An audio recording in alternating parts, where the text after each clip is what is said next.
नमस्कार जय जगन्नाथ शुभ सकाळ। आज हूँ एप्रिल 8 तारिख बुधवार। आसतु आज दिन गुरुत्वपूर्ण खबर देखा। आपण भल पाइबा स्वरूप गोटे गोटे लाइक निश्चय करदेवे। आज प्रथम खबर आज आरंभ हम पुणी रत्न भंडार गणति मणति। आज पुणी थे रत्न भंडार गच्छित अलंकार गणति मणति हेब। आज आरंभ हो 11 तारिख पर्यंत चलिबो। या 13 तारिख और 16 रु 18 जाए चलिबो गणति मणति। गणति दिन में भितर काठ निकटू दर्शन बंद रहिबो, बाहर काठ निकटू दर्शन हेबो। परवर्ती गणति दिन गुड़िक एही पर्याय पर घोषणा करा जिवो।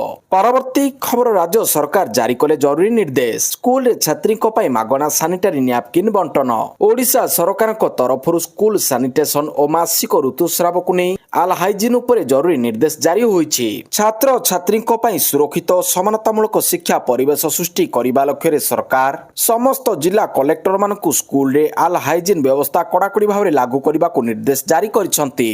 स्कूल रे पृथक पुरुष महिला शौचालय, निर्विघ्न जल सुविधा, हाथ धोइबा व्यवस्था और स्वच्छता व्यवस्था कड़ाकड़ी भाव लागू करा जिवो। या सहित दिव्यांग शिशु मानक पई सुविधा व्यवस्था और गोपनीयता सुरक्षा उपरे विशेष गुरुत्व दिया जाउछि। परवर्ती खबर विमान यात्री को बड़ झटका, भड़ा बढ़ाइला एयर इंडिया। महंगा हेबो विमान यात्रा, भड़ा बढ़ाइला एयर इंडिया। घरोई विमान भड़ा वृद्धि करिछि एयर इंडिया। आज ठारू यात्री मानक दूरता अनुसार अधिक टंका देबाकू पड़िबो। एई नुआ दर 8 एप्रिल अर्थात आज सकाळ 9टा पर बुकिंग होतिबा टिकेट उपरे लागू हेबो। वर्तमान एयर इंडिया एवं एयर इंडिया एक्सप्रेस रो यात्री मानक विमान दूरता अनुसार 299 टंकार 899 टंका पर्यंत अतिरिक्त भड़ा देबाकू हेबो। 500 किलोमीटर रु कम दूरता पई 299 टंका देबाकू हेबो। 501 किलोमीटर रु 1000 किलोमीटर मध्ये 399 टंका अधिक देबाकू पड़िबो। 1001 किलोमीटर रु 1500 किलोमीटर मध्ये अतिरिक्त 579 टंका। 1501 किलोमीटर रु 2000 किलोमीटर मध्ये अधिक 779 टंका देबाकू हेबो। सेही भली 2000 किलोमीटर रु अधिक दूरता पई अधिक 899 टंका देबाकू पड़िबो। एई नुआ दर आज सकाळ 9टा पर बुकिंग होतिबा टिकेट उपरे लागू हेबो। परवर्ती खबर 12 वर्षर अपेक्षार अंत। अमरावती आंध्र प्रदेश नुआ राजधानी 12 वर्ष अपेक्षार अंत घटिला। आंध्र प्रदेश स्थायी राजधानी भाव में अमरावती घोषित होईछि। केंद्र सरकार पक्षरु एने गेजेट विज्ञप्ति प्रकाश पाइछि। राज्य विभाजन हेबारे 12 वर्ष पर अमरावती आनुष्ठानिक भाव में मान्यता पाइछि। पूर्वर 2014 मसीह आईन राजधानी नाम स्पष्ट नथिला। वर्तमान संशोधन पर अमरावती आंध्र एकमात्र एवं स्थायी राजधानी होईछि। नुआ नियम 2024 जून 2 रु कार्यकारी होईछि बोली धरा जिवो। परवर्ती खबर एबे एटीएम एवं यूपीआई माध्यम रे उठाई पारिबे पीएफ टंका। कर्मचारी भविष्य निधि पांठी संगठन ईपीएफओ तार लक्ष लक्ष अकाउंट धारी एक बड़ परिवर्तन आनिछि। पीएफ पांठी उठाइबा पूर्व अपेक्षा सहज होईछि। पीएफ जमा उठाइबा पई आ सप्ताह अपेक्षा करबाको पड़िबो नाही। नूतन प्रजुक्ति विद्या साहाय्य रे जोग कर्मचारी माने एबे जरूरीकालीन परिस्थिति रे एटीएम कार्ड किंबा यूपीआई व्यवहार करी सीधा सड़क सेमानकर पीएफ अकाउंट रु टंका पठाई पारिबे। असुस्थता, विवाह किंबा पिलामानक शिक्षा भली आवश्यक समय रे हिताधिकारी मानकु तुरंत आर्थिक सहायता प्रदान करिबा एहार मुख्य उद्देश्य। परवर्ती खबर न्यूज चैनल टीआरपी उपरे कटकणा। युद्ध खबर को अति रंजित न करिबा नै कड़ा निर्देश। आ 4 सप्ताह मिलिबनी टीआरपी। न्यूज चैनल गुड़िकर टीआरपी उपरे 4 सप्ताह मिलिबनी रेटिंग। पश्चिम एशिया रे चलिथिबा युद्ध परिस्थिति को नै टीवी चैनल जेपरि अति रंजित खबर प्रसारण न करंती, सेथिपई केंद्र सूचना और प्रसारण मंत्रालय एही बड़ निष्पत्ति नेछि। एने बार को चिठी देछि सूचना एवं प्रसारण मंत्रालय। न्यूज चैनल गुड़िकर टीआरपी को आगामी 4 सप्ताह पर्यंत किंबा परवर्ती निर्देश न आसीबा जाय बंद रखिबा नै निर्देश देछि मंत्रालय। युद्ध समय रेटिंग पाइबा आशा चैनल गुड़िक जेपरि लोकक मध्य आतंक खेलेला भली खबर न देखांती चिठी रे उल्लेख रहिछि। एहा सह चैनल गुड़िक केवल नंबर 1 हेबा पई चेष्टा न करी गंभीरतार सह खबर परिवेषण करंतु बोली निर्देश रहिछि। परवर्ती खबर 21 रे आसीबे राष्ट्रपति। राष्ट्रपति द्रौपदी मुर्मू आसंता 21 तारिख रे 2 दिनिया ओडिशा गस्तरे आसीबे। राष्ट्रपति झारसुगुड़ा और रायरंगपुर 2टी कार्यक्रम में जोग देबे बोली जणा पड़िछि। ओडिशा पुलिस रो प्रस्तावित रायरंगपुर पुलिस जिला को राष्ट्रपति शुभारंभ करबा सहित एसपी को कार्यालय को उद्घाटन करिवे। सेही परि ओडिशा पुलिस को नूतन भाव में मिलिथिबा राष्ट्रपति पुलिस रो कलर सम्मान को महामहिम प्रदान करिवार कार्यक्रम रहिछि। परवर्ती खबर बंधाले डेविड वार्नर। पेट्रोलिंग गाड़ी देखि लुचिथिले कार पाखकु जाय गिरफ कला पुलिस। गिरफ हेले डेविड वार्नर। ऑस्ट्रेलिया बैटर तथा ओपनर डेविड वार्नर गिरफ होइछंती। एक बड़ भूल करिथिबारु तांको पुलिस बांधिथिबा जणा पड़िछि। रिपोर्ट अनुसार रविवार रात्रि रे डेविड ऑस्ट्रेलिया सिडनी रे मद्यपान करी गाड़ी चलाउथिले। एही समय पुलिस तांको देखिथिला। तांकर ब्रेथ एनालाइजिंग करा जायथिला। ଯେଉଁଥିରେ ସେ ଫେଲ ହୋଇଥିଲେ। ପରବର୍ତ୍ତୀ ଖବର ପଞ୍ଜାବ ରାଜନୀତିରେ ବଡ଼ ହଲଚଲ, ନୂଆ ଦଳ ଘୋଷଣା କଲେ ନବଜାତ କୌର ସିନ୍ଧୁ। ପଞ୍ଜାବ ବିଧାନସଭା ନିର୍ବାଚନ ପୂର୍ବରୁ ରାଜ୍ୟରେ ବଡ଼ ଧରଣର ହଲଚଲ। କଂଗ୍ରେସ ଦଳରୁ ବହିଷ୍କୃତ ହେବା ପରେ ନବଜୋତ ସିନ୍ଧୁ ବଡ଼ ରାଜନୈତିକ ପଦକ୍ଷେପ ନେଇଛନ୍ତି। ନୂଆ ଦଳ ଘୋଷଣା କରିଛନ୍ତି ନବଜାତ ସିଂ ସିନ୍ଧୁଙ୍କ ପତ୍ନୀ ଡକ୍ଟର ନବଜାତ କୌର ସିନ୍ଧୁ। ନବଜୋତ ତାଙ୍କ ସରକାରୀ ସୋସିଆଲ ମିଡିଆ ପ୍ଲାଟଫର୍ମ ଏକ୍ସରେ ଏକ ପୋଷ୍ଟରେ ଏହି ଘୋଷଣା କରିଛନ୍ତି। ସେ ତାଙ୍କ ଦଳର ନାମ ଭାରତୀୟ ରାଷ୍ଟ୍ରୀୟ ପାର୍ଟି ରଖିଛନ୍ତି। ପରବର୍ତ୍ତୀ ଖବର ଚୂଡ଼ାନ୍ତ ଭୋଟର ତାଲିକା ପ୍ରକାଶ, ବାଦ ପଡ଼ିଲେ 90 ଲକ୍ଷରୁ ଅଧିକ ଲୋକ। ଚଳିତ ବର୍ଷ ବିଧାନସଭା ନିର୍ବାଚନ ପୂର୍ବରୁ ପଶ୍ଚିମବଙ୍ଗରେ ଭୋଟର ତାଲିକା ସମ୍ପର୍କରେ ଏକ ବଡ଼ ଅପଡେଟ୍ ସାମ୍ନାକୁ ଆସିଛି। ନିର୍ବାଚନ କମିଶନ ସ୍ୱତନ୍ତ୍ର ସଂଗଠନ ସଂଶୋଧନ ଏସ୍ଆଇଆର୍ ପ୍ରକ୍ରିୟା ଅଧୀନରେ ଏକ ନୂତନ ଭୋଟର ତାଲିକା ପ୍ରକାଶ ପାଇଛି, ଯେଉଁଥିରେ ସାରା ରାଜ୍ୟରୁ 90 ଲକ୍ଷରୁ ଅଧିକ ଭୋଟରଙ୍କ ନାମ ବାଦ ଦିଆଯାଇଛି। ରିପୋର୍ଟ ଅନୁଯାୟୀ ଏକ ସ୍ୱଚ୍ଛ ଏବଂ ସଠିକ ଭୋଟର ତାଲିକା ସୁନିଶ୍ଚିତ କରିବା ପାଇଁ ନିର୍ବାଚନ କମିଶନ ଏହି ପଦକ୍ଷେପ ନେଇଛନ୍ତି। ପରବର୍ତ୍ତୀ ଖବର ମୁଖ୍ୟମନ୍ତ୍ରୀଙ୍କୁ ଭେଟିଲେ ଜୁଏଲ ଓରାମ, 3ଟି ଗୁରୁତ୍ୱପୂର୍ଣ୍ଣ ପ୍ରସଙ୍ଗରେ ଆଲୋଚନା। ମୁଖ୍ୟମନ୍ତ୍ରୀଙ୍କୁ ଭେଟିଛନ୍ତି କେନ୍ଦ୍ର ଆଦିବାସୀ ବ୍ୟାପାର ମନ୍ତ୍ରୀ ଜୁଏଲ ଓରାମ। 3 ପ୍ରସଙ୍ଗ ନେଇ ମୁଖ୍ୟମନ୍ତ୍ରୀଙ୍କ ସହ କରିଛନ୍ତି ଆଲୋଚନା। ରାଉରକେଲା ବିମାନ ବନ୍ଦର ସମ୍ପ୍ରସାରଣ, ରାଉରକେଲା ଷ୍ଟିଲ୍ ପ୍ଲାଣ୍ଟ ସମ୍ପ୍ରସାରଣ ଏବଂ ମହାମହିମ ରାଷ୍ଟ୍ରପତିଙ୍କ ରାଉରକେଲା ଗସ୍ତ କାର୍ଯ୍ୟକ୍ରମ ପ୍ରସ୍ତୁତି ନେଇ ଆଲୋଚନା ହୋଇଥିବା ସୂଚନା ମିଳିଛି। କେନ୍ଦ୍ର ଆଦିବାସୀ ବ୍ୟାପାର ମନ୍ତ୍ରୀ ଜୁଏଲ ଓରାମ ମୁଖ୍ୟମନ୍ତ୍ରୀ ମୋହନ ଚରଣ ମାଝୀଙ୍କୁ ଭେଟି ରାଉରକେଲା ବିମାନ ବନ୍ଦର ସମ୍ପ୍ରସାରଣ ବିଷୟରେ ଆଲୋଚନା କରିଛନ୍ତି।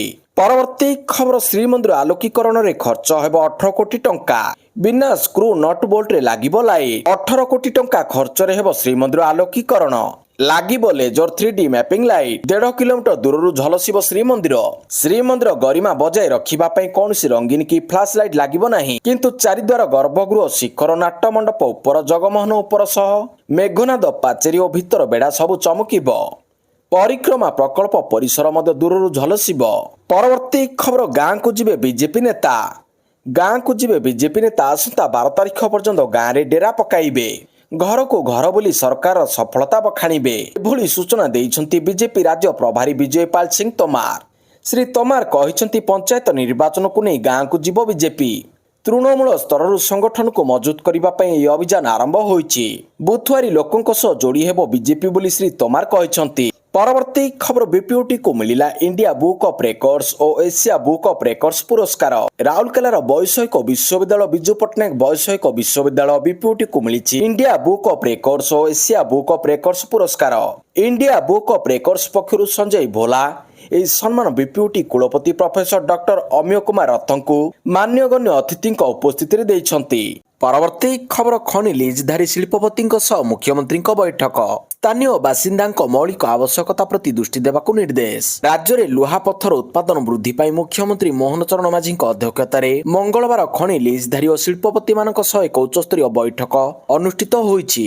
ଲୋକସେବା ଭବନଠାରେ ଆୟୋଜିତ ଏହି ବୈଠକରେ ମୁଖ୍ୟମନ୍ତ୍ରୀ ରାଜ୍ୟରେ ଶିଳ୍ପାୟନ ଏବଂ ଦେଶରେ ଲୁହାପଥରର ଚାହିଦା ବୃଦ୍ଧିକୁ ଦୃଷ୍ଟି ରଖି ଅଧିକ ପରିମାଣରେ ଲୁହାପଥର ଉତ୍ପାଦନ କରିବାକୁ ପରାମର୍ଶ ଦେଇଥିଲେ।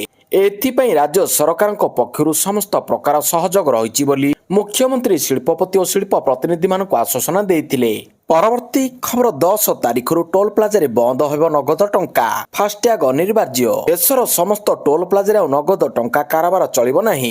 ଆସନ୍ତା 10 ତାରିଖରୁ ଏହି ନିୟମ ଲାଗୁ ହେବ ବୋଲି ministry of road transport and highway ସୂଚନା ଦେଇଛି। ମନ୍ତ୍ରାଳୟ ପକ୍ଷରୁ ଜାରି ହୋଇଥିବା ଗେଜେଟ୍ ବିଜ୍ଞପ୍ତି ଅନୁଯାୟୀ ଏବେ ଟୋଲ ପ୍ଲାଜାରେ ନଗଦ ଅର୍ଥ ପ୍ରଦାନ ସୁବିଧା ରହିବ ନାହିଁ। ଯାତ୍ରୀମାନଙ୍କୁ ଫାସ୍ଟ୍ୟାଗ ବ୍ୟବହାର କରି ଟୋଲ ଦେବାକୁ ପଡ଼ିବ। ପରବର୍ତ୍ତୀ ଖବର କୋଲକାତା ଉପରେ ଆଖି ପକାଇଲେ ଖଣ୍ଡ ଖଣ୍ଡ ହୋଇଯିବ। ପାକିସ୍ତାନକୁ ଜବାବ ଦେଲେ ରାଜନାଥ। ପାକିସ୍ତାନକୁ ଜବାବ ଦେଲେ ପ୍ରତିରକ୍ଷା ମନ୍ତ୍ରୀ ରାଜନାଥ ସିଂ। କୋଲକାତାରେ ପଶି ଆକ୍ରମଣ କରିବା ନେଇ ବୟାନ ଦେଇଥିବା ପାକିସ୍ତାନର ପ୍ରତିରକ୍ଷା ମନ୍ତ୍ରୀ ଖୱାଜ ଆସିଫଙ୍କୁ ରାଜନାଥ କାଉଣ୍ଟର କରିଛନ୍ତି। ପାକିସ୍ତାନ ପୁରୁଣା ଭୁଲ କରୁଛି ବୋଲି ରାଜନାଥ ପ୍ରକାଶ କରିଛନ୍ତି। ପ୍ରତିରକ୍ଷା ମନ୍ତ୍ରୀ କହିଛନ୍ତି ପାକିସ୍ତାନ ଏପରି ବୟାନବାଜିରୁ ଦୂରରେ ରହିବା ଦରକାର। ଇତିହାସ ସାକ୍ଷୀ ଅଛି ଯେ ପାକିସ୍ତାନ କିପରି ଭାରତଠାରୁ ପରାସ୍ତ ହୋଇଛି। ପାକିସ୍ତାନ ହାରିବା ଫଳରେ ବାଂଲାଦେଶ ଜନ୍ମ ନେଇଥିଲା। ପାକ୍ ପ୍ରତିରକ୍ଷା ମନ୍ତ୍ରୀ ଏପରି ଉତ୍ତେଜନାମୂଳକ ବୟାନ ଦେବା ଅନୁଚିତ। ପରବର୍ତ୍ତୀ ଖବର ପ୍ରବାସୀ ଶ୍ରମିକଙ୍କ ପାଇଁ 5 କେଜି ଗ୍ୟାସ୍ ସିଲିଣ୍ଡର କୋଟା 2 ଗୁଣା। ପ୍ରବାସୀ ଶ୍ରମିକଙ୍କ ପାଇଁ ଏକ ବଡ଼ ଖୁସି ଖବର ଆସିଲା। କେନ୍ଦ୍ର ସରକାର 5 କେଜି FTL ଗ୍ୟାସ୍ ସିଲିଣ୍ଡରର କୋଟାକୁ 2 ଗୁଣା କରିଛନ୍ତି। Ministry of petroleum and natural gas ପକ୍ଷରୁ ଜାରି ହୋଇଥିବା ସୂଚନା ଅନୁଯାୟୀ ସମସ୍ତ ରାଜ୍ୟ ଓ କେନ୍ଦ୍ରଶାସିତ ଅଞ୍ଚଳକୁ 5 କେଜି ସିଲିଣ୍ଡର ଯୋଗାଣ ବଢ଼ାଇବାକୁ ନିର୍ଦ୍ଦେଶ ଦିଆଯାଇଛି।